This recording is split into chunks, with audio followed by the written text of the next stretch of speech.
તો મિત્રો જે ડોન્ટ છે બરાબર છે એ ડુ નોટ છે. શું છે મિત્રો? ડુ નોટ છે, એટલે કે કોન્ટ્રેક્શન્સ છે. શેનું બરાબર છે મિત્રો? આ જે ડોન્ટ છે એ ડુ નોટનું કોન્ટ્રેક્શન્સ છે. બરાબર છે મિત્રો? ડુ નોટનું ગુજરાતી શું થાય છે મિત્રો?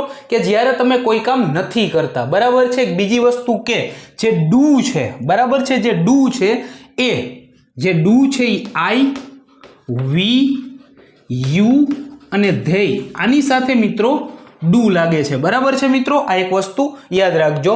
એક બીજી વસ્તુ મિત્રો કે ડુ છે બરાબર એ સિમ્પલ પ્રેઝન્ટ ટેન્સની અંદર બરાબર છે નેગેટિવ અને ઇન્ટ્રોગેટિવ એટલે કે નકાર અને પ્રશ્નાર્થ વાક્યો બનાવવા માટે જ થાય છે. બરાબર? એટલે જ મેં તમને કીધું ને કે ડોન્ટ ક્યારે વપરાય છે બરાબર છે કે જ્યારે તમે કોઈ કામ નથી કરતા. એક્ઝામ્પલ જોવો જોઈએ મિત્રો કે હું ધૂમ્રપાન નથી કરતો. બરાબર છે? હું તો આઈ ડોન્ટ સ્મોક.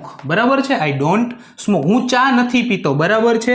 તો આઈ ડોન્ટ ટેક. બરાબર છે? આઈ ડોન્ટ ટેક ટી અથવા તો આઈ ડોન્ટ ડ્રિંક ટી.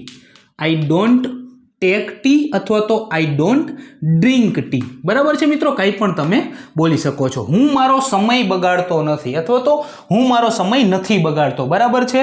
તો I don't waste my time. I don't waste my time.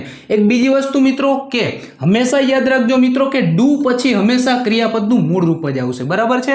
Do પછી હંમેશા V1 એટલે કે ક્રિયાપદનું મૂળ રૂપ જ આવશે. બરાબર છે? તો ડોન્ટ ક્યારે વપરાય છે મિત્રો?